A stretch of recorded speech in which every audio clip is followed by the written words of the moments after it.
ఆత్మాభిషేకము ఆనంద నిలయము ఆత్మాభిషేకము నా హృదయానందము నిలుపుమా నింపుమా నీ త్రోవలో నడుపుమా నిలుపుమా నింపుమా నీ సేవలో నడుపుమా నిలుపుమా నింపుమా నీ అభిషేకం పంపుమా నిలుపుమా నింపుమా నీ అభిషేకం నింపుమా నీ అభిషేకం నిలుపుమా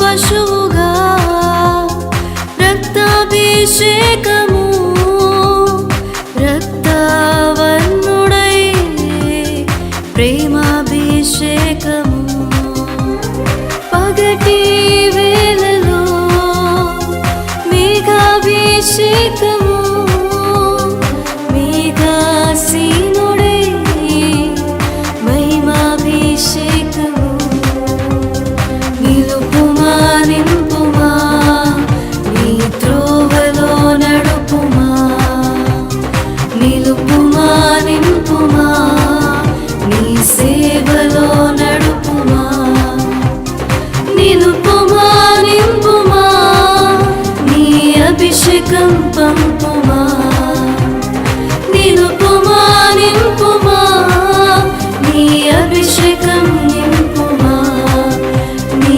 అభిషేకం నిలుపుమా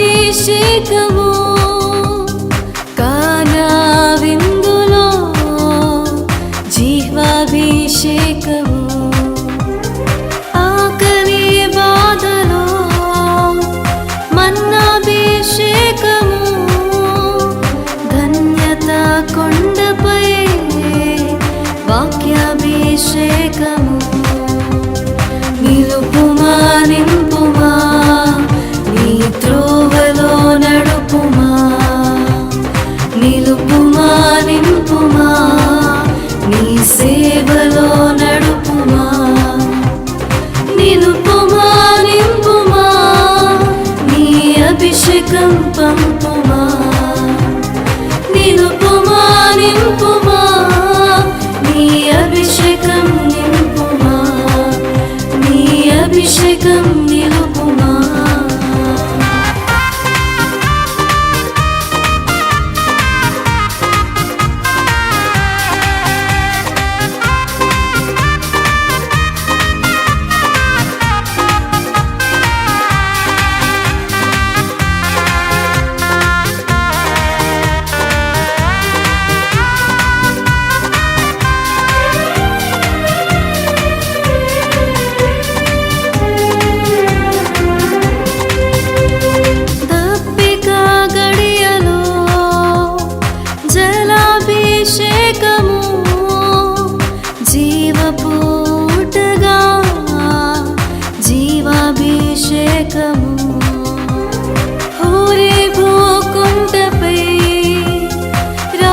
రాజాభిషేకము కల్వరి కొండపై పట్టాభిషేకము నిలుపుమా నింపుమా నీ త్రోవలో నడుపుమా నిలుపుమా నింపుమా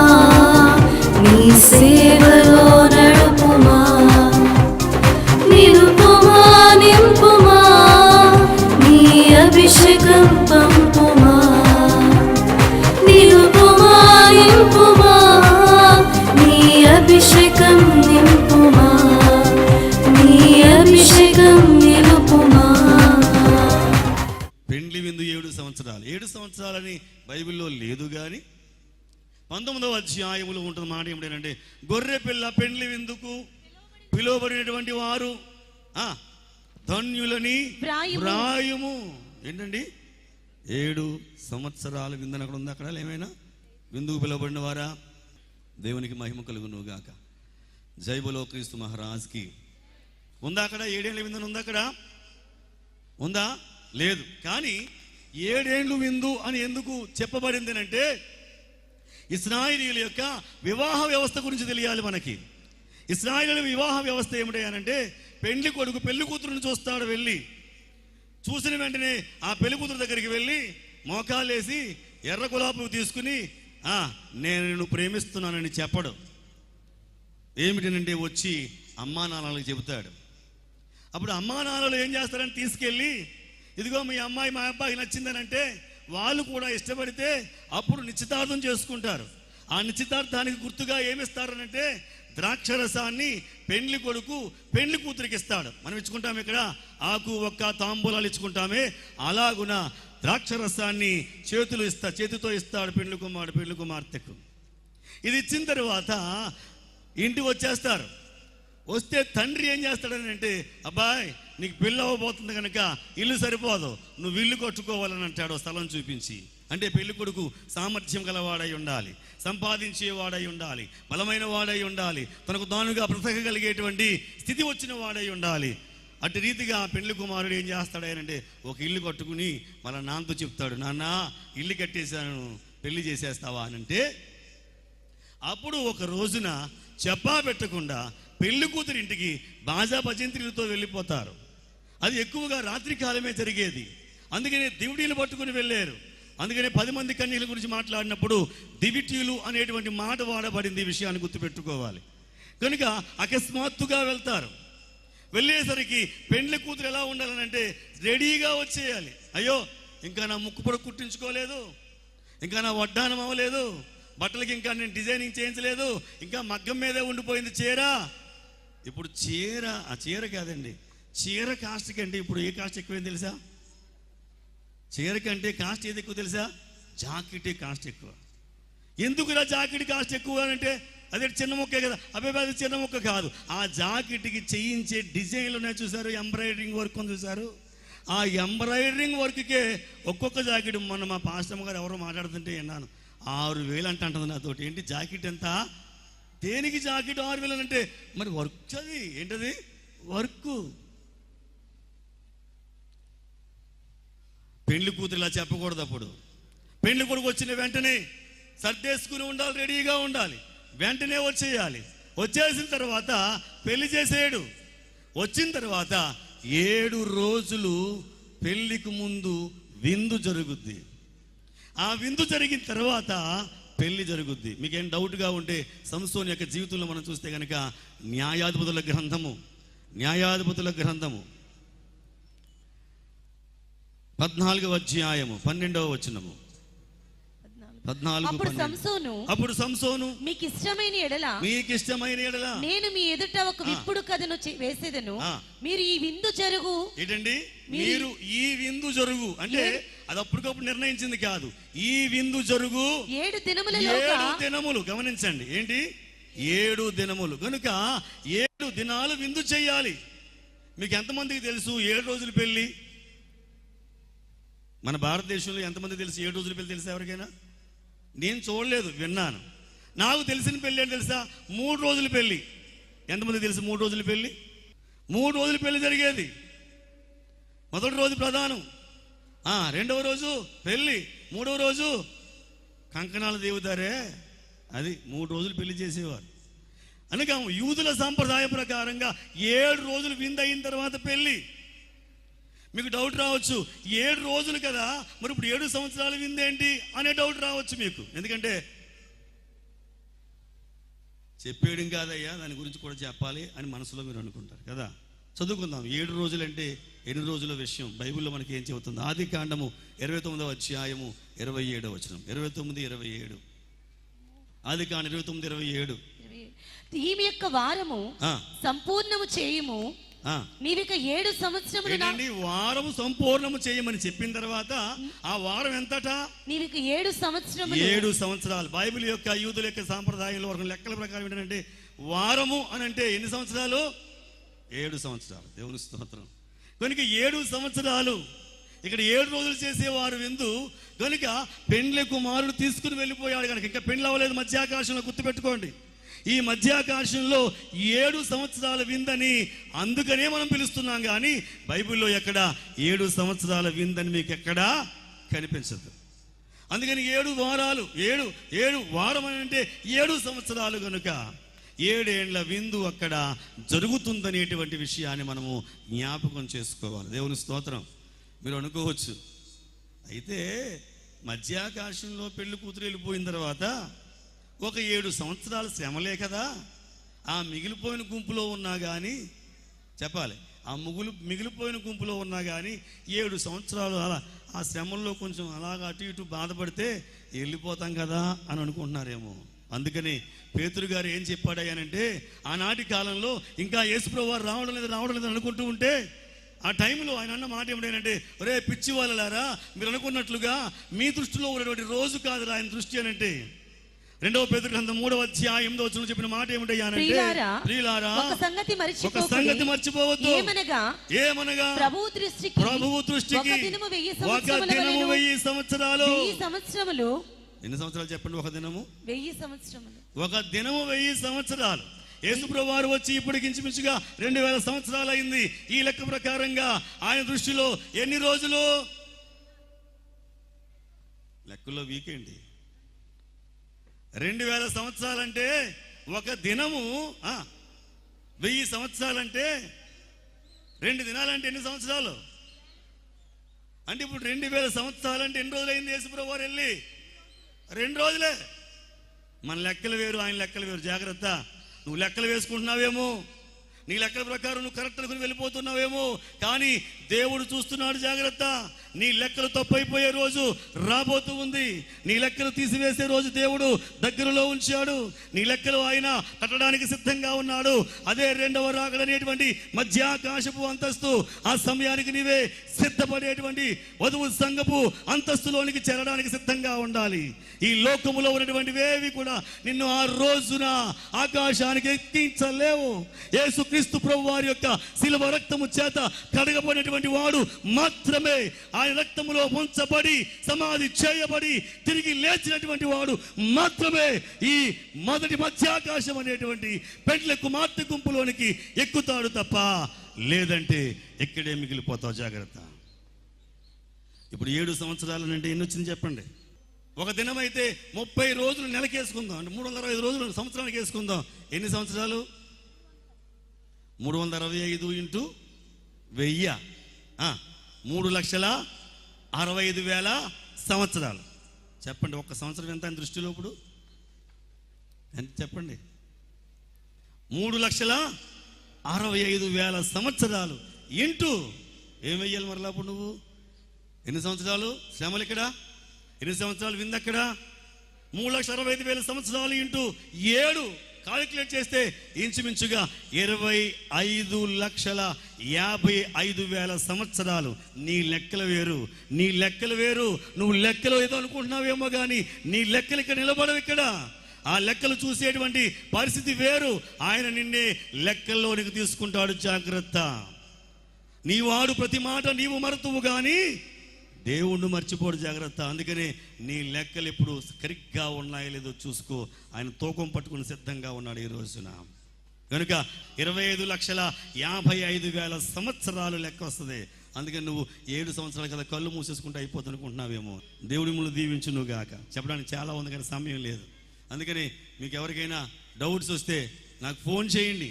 ఈ రాకడ గురించి కానీ, లేకపోతే ఏడెస్లో బోధ ఉందా, చేపలకు బోధ చేశారా దేవదాస్ అయ్య గారు, 7 ఏళ్ల శ్రమల కాలంలో ఇక్కడ కూడా బోధ ఉందా అనేటువంటి విషయాలు డౌట్ వస్తే నా నెంబర్ ఎక్కించుకోండి.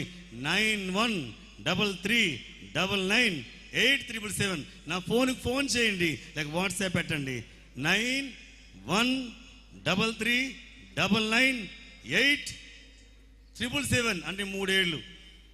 91 1-339-877 ఫోన్ చేయండి, ఎందుకంటే సమయం మనకి సరిపోయేది కాదు కనుక. దేవునికి స్తోత్రం, హల్లెలూయా. కనుక 7 ఏండ్ల విందు అని అంటే బైబిల్ ప్రకారంగా చూస్తే కనుక బైబిల్లో ఎక్కడ రాయబడలేదు, కానీ వాళ్ళ యొక్క వివాహ వ్యవస్థ ప్రకారంగా అలా రాయబడి ఉంది కనుక ఈ విషయాన్ని మనము జ్ఞాపకం చేసుకోవాలి. దేవునికి స్తోత్రం, హల్లెలూయా, హల్లెలూయా, హల్లెలూయా. జై బోలో క్రీస్తు మహారాజ్కి, దేవాది దేవునికి 7 ఏండ్ల యొక్క ఈ మహావిందులో మనము పాలు పంపులు పంచుకుంటాం. అక్కడ ఇదే విషయాన్ని చిన్న మాట చెబుతాను. యేసుక్రీస్తు ప్రభువారు యోధా గోత్రములో ఉన్నవాడు కనుక ఆయన పెండ్లి కొడుకు. ఆయన ఈ లోకానికి వచ్చి తనకిష్టమైన వారిని పిలువగా, మార్కు సువార్త ఎవరిని పిలిచాడు ఆయన? ఈయన పెళ్లి కొడుకు కదా. యేసుక్రీస్తు ప్రభువారు ఏమై ఉన్నాడు చెప్పాలి, పెళ్లి కొడుకేనా కాదా? గట్టిగా చెప్పాలి. యేసుక్రీస్తు ప్రభువారు పెళ్లి కొడుకు. ఆయన ఈ లోకంలోనికి వచ్చినప్పుడు తనకిష్టమైనటువంటి వారిని ఆయన పిలిచాడు. 13వ అధ్యాయం 3వ వచనం, 3వ అధ్యాయము 13వ వచనం, మార్కు సువార్త 3వ అధ్యాయం 13వ వచనం. ఆయన కొండ ఎక్కి తనకిష్టమైన వారిని పిలువగా, తనకిష్టమైన వారిని పిలిచాడు. గుర్తుపెట్టుకోండి, తనకిష్టమైన వారిని పిలిచాడు. పెళ్లి కొడుకు ఏం చేస్తాడు? ఇష్టపడినటువంటి అమ్మాయి గురించి తండ్రికి చెబుతాడు. అలాగే యేసుప్రభు ఇదిగో నా పెండ్లి కుమార్తె అని 12 మంది పేర్లు ఉంటాయి అక్కడ. ఆ తరువాత సంఘం ఇంకా పెద్దదయ్యింది. వీళ్ళందరూ పెండ్లి కుమార్తె వరుసలోనే ఉన్నారు. వీళ్ళందరూ ఏమై ఉన్నారనంటే ఆయనకి ఇష్టమైన వారుగా ఉన్నారు. ఇప్పుడు పెండ్లి కుమార్తెను చూచాడు యేసుక్రీస్తు ప్రభు వారు. ఇప్పుడు ఏం చేయాలి? అమ్మకు నాన్నకి చెప్పాడు. దానికి ఇప్పుడు ఏమన్నారయ్యానంటే, నువ్వేమివ్వాలి? ఇప్పుడు నిశ్చితార్థం అవ్వాలంటే ఏమి ఇవ్వాలి? చేతితోటి ద్రాక్ష రసాన్ని ఇవ్వాలి. అందుకని ఆయన యేసు ప్రభు వారు ద్రాక్ష రసాన్ని తన శిష్యులకు ఇచ్చి, ఇది మీకు నాకు నిత్య నిబంధన రక్తం అని చెప్పిచ్చేశాడు. దేవుని స్తోత్రం. అంటే ఏమైంది మనకు? ఇప్పుడు నిశ్చితార్థం అయిపోయింది. గుర్తుపెట్టుకోండి. తర్వాత ఏంటి? ఇప్పుడు పెళ్లి కొడుకు ఇల్లు కట్టాలి కనుక యేసుక్రీస్తు ప్రభు వారు ఏమన్నాడు? నేను మీకు స్థలములు సిద్ధపరచ వెళ్ళుచున్నానని చెప్పాడు. ఎందుకు? ఎవరి కోసం ఈ స్థలాలు? నీ కోసం, నా కోసం ఆయన అక్కడ స్థలము సిద్ధపరుస్తున్నాడు. ఇప్పుడు స్థలం సిద్ధపరిచిన తర్వాత ఏం చేస్తాడు పెళ్లి కొడుకు? వాళ్ళ నాన్నతో చెప్పితే వాళ్ళ నాన్న అకస్మాత్తుగా వచ్చేస్తాడు పెళ్లి కూతురు దగ్గరికి. అందుకనే ఆయన ఏ రోజు వస్తాడో ఎవరికి తెలియదు. అకస్మాత్తుగా వస్తాడు, దొంగవలే వస్తాడు. మనల్ని ఆయన తీసుకుని వెళ్ళిపోతాడు. రాసిన మాటలో ఉన్నటువంటి ఆంతర్యం ఇదే. అకస్మాత్తుగా వస్తాడు. నువ్వు ఎలా ఉంటే అలాగే ఎత్తబడిపోతావు. ఇంకా సిద్ధపడలేదనంటే కనుక మిగిలిపోతావు. జాగ్రత్త. అందుకని 7 ఏండ్ల విందు. రెండవ పాయింట్ ఏంటంటే 7 ఏండ్ల విందు, 7 ఏండ్ల శ్రమలు. నేను త్వరగా ముగించేస్తాను. 3వ పాయింట్ ఏంటంటే సాతాను ఉన్నప్పుడు ఏం చేస్తాడనంటే 7 ఏళ్ళు అయిన తర్వాత యేసుప్రభు వారి భూలోకానికి వచ్చి సాతాను ఏం చేస్తాడనంటే అగాధంలో వేస్తాడు. దాన్ని ఏమంటారయ్యానంటే మట్టు లేని గొయ్య అంటారు. అర్థమైందా? మట్టు లేని గొయ్య బైబిల్ ఎక్కడ కనిపించదు. అగాధము అంటే ప్రకటన 20వ అధ్యాయము 2-3 వచనాలు, 4-6 వచనాలు, 2-3 వచనాలు మనం చూస్తే కనిపిస్తుంది. గ్రీకులో దీన్ని ఏమంటారంటే అబిసోస్ అని అంటారు. ఏంటి? అగాధం అంటే ఏంటి? అబిసోస్. అబిసోస్ అని అంటే మట్టు లేనిది. మట్టు లేనిది అంటే కనుక సాతాన్ని వేస్తే 1000 సంవత్సరాల కిందకి వెళ్తానే ఉంటాడు తప్ప ఎక్కడ ఆగి నేల మీద ఆగడానికి వాడికి స్కోప్ ఉండదు. అలాంటిదే మట్టు లేని గొయ్య. కనుక ఈ మట్టు లేని గొయ్యని ఏమన్నారంటే దైవజనుల దేవదాసయ్య గారు, అది అహంకారము అబ్బాయి అన్నారు. ఏమన్నారు? దాన్ని అహంకారము అని అన్నారు. కనుక మనిషిలో ఉన్నది ఏంటంటే అహంకారం అనేటువంటిది ఈ రోజుని మనిషిని ఏం చేస్తున్నాయంటే దిగజార్చేస్తూ ఉంది. జాగ్రత్త. ఎందుకనగా నేనే అనేటువంటి తత్వం ఏదైతే మనలో ఉంటుందో ఆ తత్వమే మనల్ని ఏం చేస్తుంది? కిందకి పడవేస్తూ ఉంటుంది. అందుకని సాతాను ఏమనుకున్నాడంటే నేనే గొప్ప అని అనుకున్నాడు. నాకంటే ఇంకేముందని అనుకున్నాడు. అందుకని వాడిని ఏం చేశాడు అంటే దేవుడు మట్టు లేని గోతిలో వేసేశాడు. ఇదే అగాధమని ఉంది. ఈ 1000 సంవత్సరాలు యేసుప్రభు వారు భూమి మీద నీతి పరిపాలన చేస్తాడు. గుర్తుపెట్టుకోండి. ఆ తర్వాత సజీవుల తీర్పు. ఆ తర్వాత 4వ స్టెప్ ఏంటి?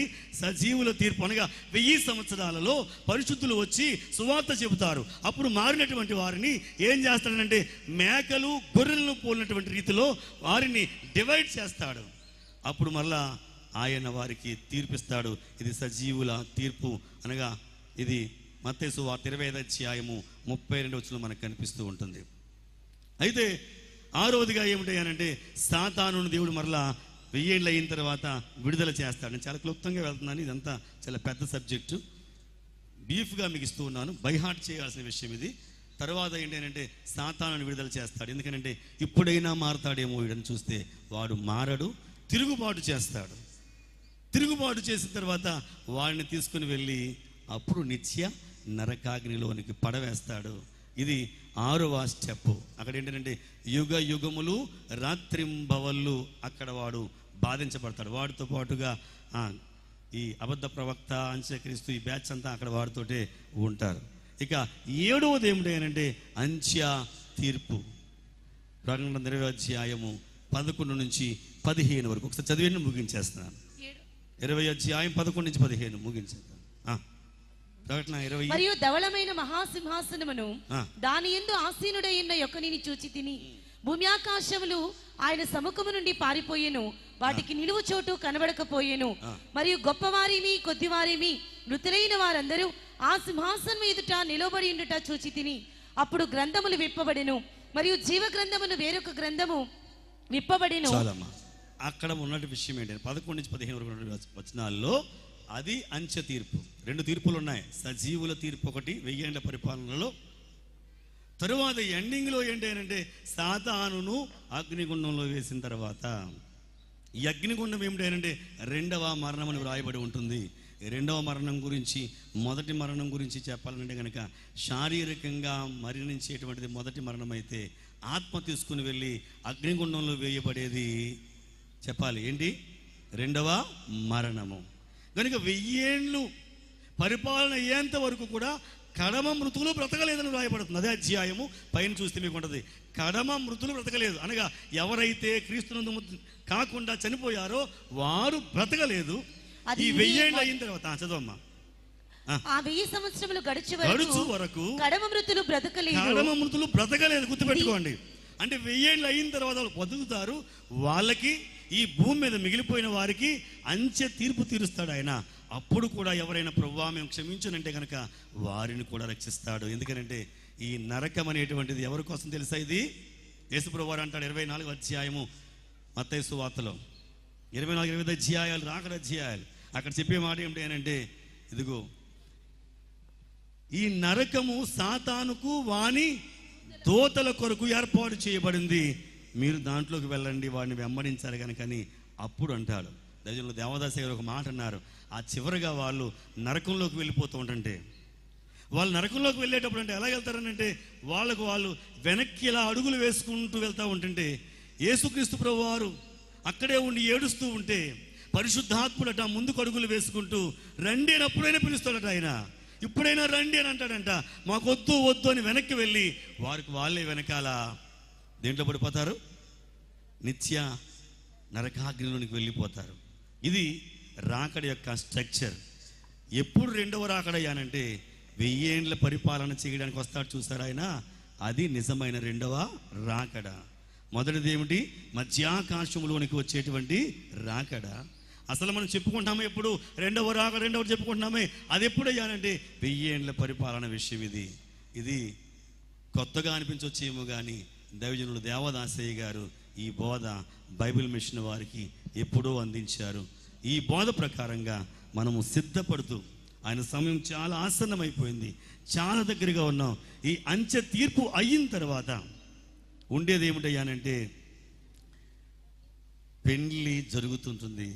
అంతటా నేను కొత్త ఆకాశము, 21వ అధ్యాయం, అంతటా నేను కొత్త ఆకాశము కొత్త భూమిని చూచితిని, మొదటి ఆకాశము మొదటి భూమియు గతించిపోయెను, సముద్రము యొక్కను లేదు అన్నారు.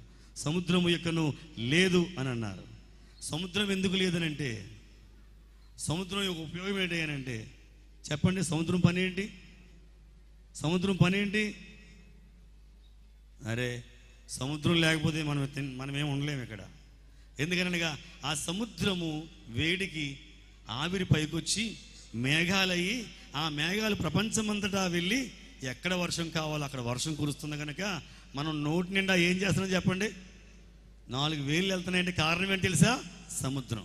అయితే కొత్త ఆకాశం కొత్త భూమికి సముద్రం ఎక్కను లేదు అని ఎందుకంటున్నాడు ఏంటంటే ఆయనే దేవుడై ఉంటుంటే ఇక అక్కడ ఆకలి కానీ, దప్పిక కానీ, ఏడుపు కానీ, వేదన కానీ ఇంకేమీ ఉండవని చెబుతున్నప్పుడు సముద్రంతో పని ఏమిటి? అందుకని మొదటి ఆకాశం, మొదటి భూమి, ఈ అంత్య తీర్పు జరుగుతున్నప్పుడు పారిపోయేను రాయబడి ఉంటుంది. 20వ అధ్యాయము 11-15 మనం చూస్తే కనుక ఇది చాలా లోతైనటువంటి విషయాలు. ఈ విషయాలు మీరు జ్ఞాపకం చేసుకుని ముందుకు వెళ్ళండి. ఈ విషయాలు ఏదైనా ఎవరికైనా డౌట్ వస్తే, యాదశేఖర్ చెప్పి నీకు కరెక్టో కాదో, చేపలకు బోధ చెప్పొచ్చో లేదో, అన్ని విషయాలు మాట్లాడచ్చు. మీకు ఏమైనా డౌట్ ఉంటే నా నెంబర్కు ఫోన్ చేయండి, 9133998777. దేవుడి మాటలు దీవించును గాక. ఆమేన్. మహోన్నతుడానికి వందనాలు. మాతో మాట్లాడే తండ్రి, మీ ప్రణతులు రావాల్సినటువంటి విశేషీకరణ మేము ఎరిగి ఉన్నాము. రాకడ అనేటువంటిది మధ్యాకాశపు రాకడలోనికి మేము చేరాలి. వాళ్ళని పెండ్లి కుమార్తె అన్నారు మీరు. మిగతా ఎన్నిసార్లు ఎంతమంది ఎత్తబడినా వాళ్ళు పెండ్లి కుమార్తె కాదు. నీ పక్కన కూర్చునే అర్హత వారికి లేదు. కేవలం దూరంగా ఉండేవారు మాత్రమే. ఎందుకంటే స్త్రీలు కనిన వారిలో యోహాను కంటే గొప్పవాడు లేడు, కానీ పరలోకమందు మిక్కిలి అల్పుడైన వాడు యోహాను కంటే గొప్పవాడని చెప్పావు అనంటే, వధువు సంఘంగా పెండ్లి కుమార్తెగా మాకు ఎంతో ఆధిక్యత ఇచ్చావు. మేమే పెండ్లి కుమార్తె, ఇక ఎవరో పెండ్లి కుమార్తె కాదు. ఈ పెండ్లికే పిలువబడిన వారు ధన్యులోనంటే పాత నిబంధనలో ఉన్న భక్తులైన వారందరూ ఈ పెండ్లికి పిలువబడి ఎదురుంటారు. మొదటగా ఎత్తబడిన వారందరూ ఎదురుగా ఉంటారు. మేము పెండ్లి కుమార్తె వరుసలో ఉంటాము, ఆయన పక్కన కూర్చుంటాము. అట్టి ధన్యత మాకు ఇచ్చి నడిపించుమని, కృపలతో ఫలపరచుమని, మేలులతో నింపమని, వాక్యం మాలో ఫలింపులోనికి రావడానికి, ఇంకా అర్థం చేసుకుని రెండవ రాకడ ఏదో, మధ్యాకాశపు రాకడేదో ఎరిగి వెళ్ళడానికి సహాయము దయచేయమని యేసు నామములో వేడుకొనుచున్నాను పరమ తండ్రి. ఆమేన్.